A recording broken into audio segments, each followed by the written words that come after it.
आज जिस पौधे से मैं घिरा बैठा हूँ यह केवल फूलों का पौधा ही नहीं, बहुत रहस्यमयी पौधा है। इसे तो बिल्कुल भगवान का, विष्णु भगवान को चढ़ाने के लिए अथवा माँ लक्ष्मी को चढ़ाने के लिए, अर्पित करने के लिए ही लगता है बना है। छोटे छोटे फूलों का एक गुच्छा सा है, एक बंच सा है, और ये जब आते हैं और जब जाते हैं तो भी एक एक इसका फूल झड़ता है। लगता नहीं है कि अब बंच खत्म हो जाएगा इसका। आपने क्या कोई ऐसा पौधा देखा है जो साल भर फूलों से लदे रहे? ऐसा पौधा आपने कभी देखा है? इस पौधे में खासियत यह है कि इसके पत्ते हरे हरे बिल्कुल कंट्रास्ट होंगे। इन पत्तों के बीच में फूलों का ये गुच्छा जिस तरीके से एक एक बंच लगा है, जैसे लगता है बुके आपके गार्डन का वातावरण ही चेंज कर देते हैं। जी हाँ, आज मेरे हाथ में, मेरे पास में जो ये पौधा है ये एक्सोरा है। इसे एक्सोरा कहते हैं, बहुत लोग इसे रुक्मणी नाम से भी जानते हैं। अपनी उपस्थिति में पॉजिटिव एनर्जी देता है यह पौधा। सजावटी तो है ही है, आयुर्वेदिक में भी इसके बड़े महत्व हैं, बहुत गुण हैं इसके आयुर्वेदिक में ही। आज हम इसी पौधे के बारे में सारी बातें आपसे करेंगे। और हाँ, बने रहिएगा मेरे साथ। इस पौधे के बारे में कुछ ऐसी जानी अनजानी अनकही बातें मैं बीच बीच में आपको टिप्स की तरीके से बताऊंगा जो शायद आपको ना मालूम हो। तो अगर आप स्किप करेंगे उन बातों से, उन टिप्स से आप मरहूम रह जाएंगे। तो कृपया पूरा वीडियो को अवश्य देखिएगा।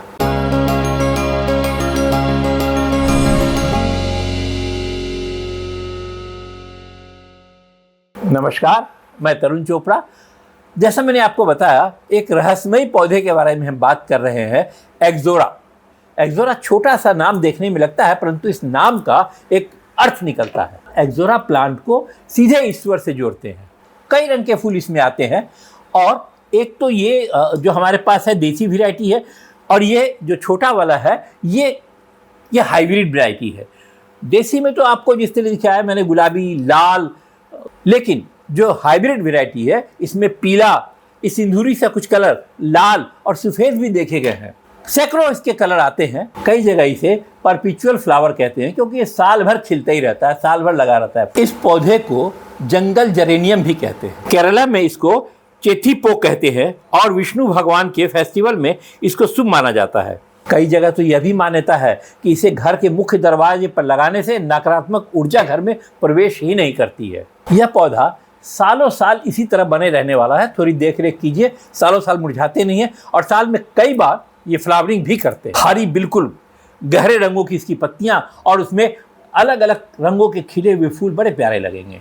इस पौधे के फूल तितलियां और मधुमक्खियों को बहुत आकर्षित करती हैं, जिससे पॉलिनेशन में बहुत मदद मिलता है। अगर आपने कोई बाग बगीचा सब्जियों का लगा रखा है, या आपने कोई फलों का बाग बगीचा बना रखा है, उसके बीच में भी अगर इसको लगाएंगे तो पॉलिनेटर इससे आकर के आपके फलों या फूलों पे भी जाएंगे, जिससे फल और सब्जी की उत्पादन ज़्यादा होने की संभावना है। अमूमन यह पौधा 2 फीट से लेकर 6 फीट हाइट तक होता है। जब भी फ्लावरिंग हो जाए तब इसके ऊपर से हार्ड प्रूनिंग कर दीजिए, ताकि फिर नई नई ब्रांचें और निकलेंगी और फूलों का गुच्छा इसी तरीके से और भरा रहेगा। कहते हैं इसके फूलों का काढ़ा इन्फेक्शन वगैरह में फायदेमंद है। इसकी पत्तियों का रस छोटे मोटे घाव, फुंसी वगैरह में अगर लगा लिया जाए तो वहाँ फायदेमंद है। इसके फूलों की चाय भी बनती है। इसकी जड़ें भी फायदेमंद है आयुर्वेदिक में। यह सब प्रयोग कृपया अच्छे आयुर्वेदिक डॉक्टर से जानकारी लेके ही करें। मैंने कहीं पढ़ा है, पुराने ज़माने में महिलाएं इनकी पत्तियों का लेप चेहरे पर लगाती थीं, जिससे कोमलता और सुंदरता आती थी चेहरे में। थाईलैंड और श्रीलंका में आज भी इसे पौराणिक दवाओं के तरीके से प्रयोग किया जाता है। आपको यह पता है, यह पौधा एक बार लगा दीजिए 15-20 साल तक मरते नहीं हैं। ट्रिमिंग करते रहिए। और इसकी हाइट की जहाँ तक बात हो, जैसा मैंने आपको पहले बताया, ये देसी वैरायटी है, इसकी हाइट और ज़्यादा होगी। ये ड्रॉप्ड वैरायटी है, हाइब्रिड वैरायटी है, तो इसकी थोड़ा हाइट कम होगी, लेकिन फ्लावरिंग में उससे कम नहीं है। इसमें तो रंग और भी है, पीला, लाल, सफ़ेद, गुलाबी, हर रंग में ये पौधा आता है। करीब 400-500 वैरायटी इस प्लांट की फूलों वाले रंगों की है। अगर आप अपने गार्डन में इसे पॉट में लगाना चाहते हैं अपने घरों में, तो हाइब्रिड वैरायटी, ड्राफ्ट वैरायटी ही लगाएं।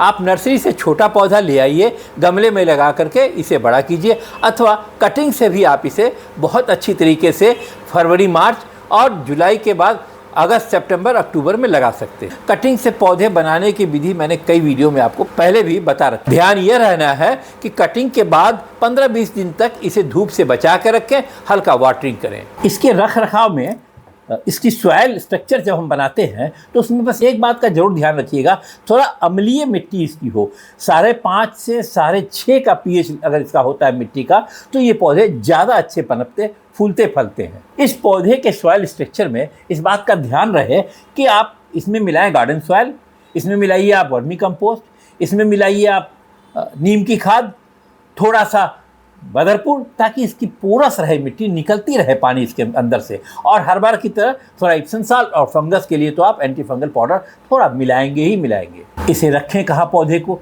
फुल सनलाइट इसे पसंद है। 4-6 घंटे की धूप अगर आती रहे इसके ऊपर में तो इसमें फ्लावरिंग ज़्यादा होती है।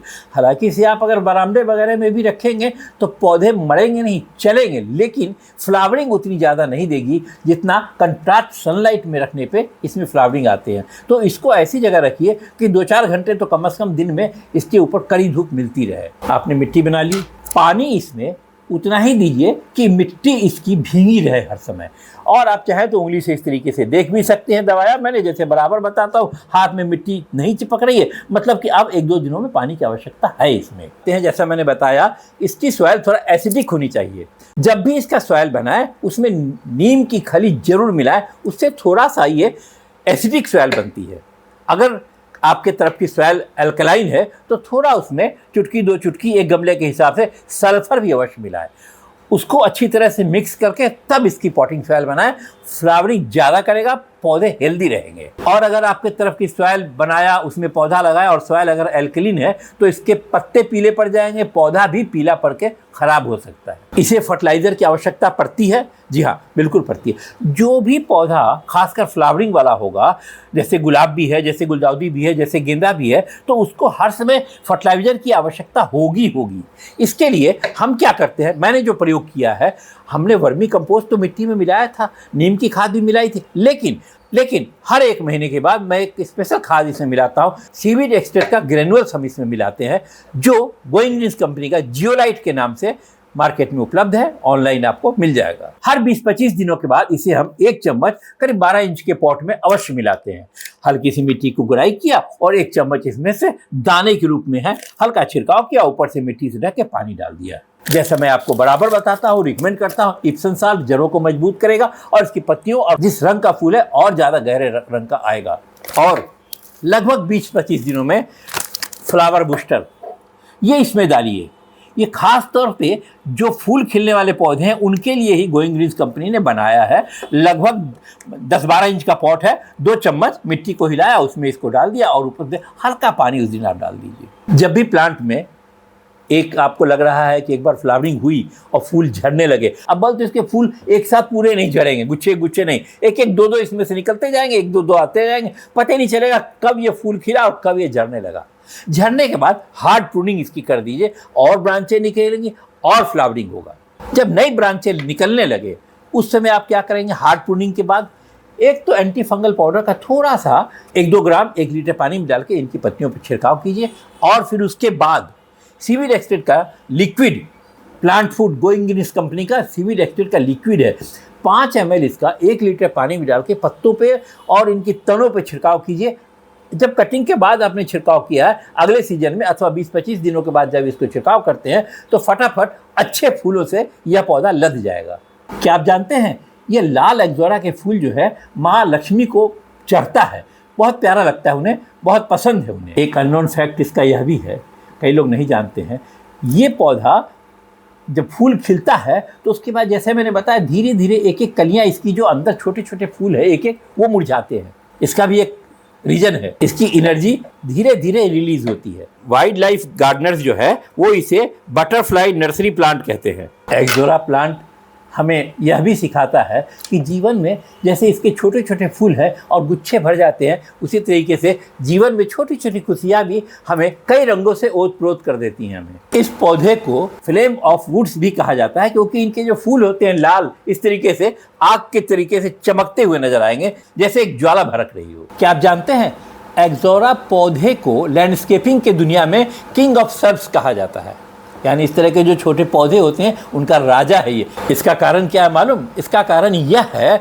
कि साल भर ये पौधा खिलता ही रहता है और घनी और झाड़ी नुमा शेप में बहुत जल्दी ये बन जाता है। ज़्यादातर इस तरह के झाड़ी वाले पौधे जो बिल्कुल कनोपी बना लेते हैं साल में 1-2 महीने ही चलते हैं, लेकिन एक्सोरा एक ऐसा पौधा है जो साल भर इसी तरीके से झाड़ी नुमा बना रहता है। कटिंग, ट्रिमिंग और जैसा मैंने बताया आपको सीवीड एक्सट्रैक्ट का लिक्विड, सीवीड एक्सट्रैक्ट का ग्रेनुअल्स, और अगर आपने इप्सम साल्ट इसमें डाला तो इसी तरह सालों साल इस पौधे में फूल भी आते रहेंगे। यह पौधा 12 महीने गार्डन को कलरफुल बनाए रखता है और चूँकि इसमें तितलियाँ और चिड़िया बहुत आती है, पॉलिनेटर ये बहुत अच्छा है, तो और अच्छा लगेगा जब आप गार्डन में बैठेंगे और इन पर तितलियाँ रंग बिरंगी घूमती फिरती आपको नजर आएंगी। इसीलिए यह पौधा हमारे गार्डन में, रिसोर्ट में, होटलों में, पार्कों में जो भी लैंडस्केपिंग करते हैं उनका एक्सोरा सबसे ज़्यादा पसंदीदा पौधा माना जाता है। अगर आप यह चाहते हैं कि आपका गार्डन हर समय प्रोफेशनल सजावट की तरीके से बना रहे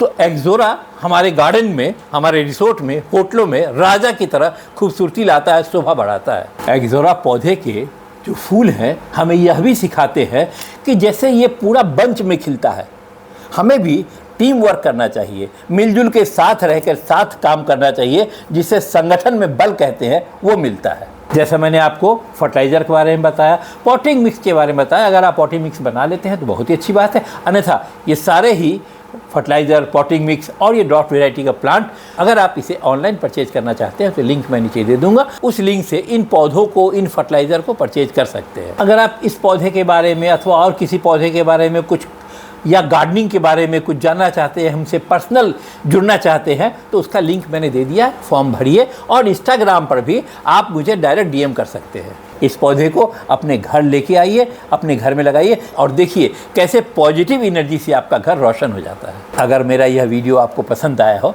तो कृपया लाइक, सब्सक्राइब अवश्य करें। अपने मिलने जुलने वाले उन दोस्तों के बाद तो इसे फॉरवर्ड अवश्य करें जो पौधों के शौकीन हैं। मैं अपना अनुभव आपके साथ शेयर करता हूँ। बहुत बहुत धन्यवाद आपका मेरे साथ पूरे वीडियो में बने रहने के लिए।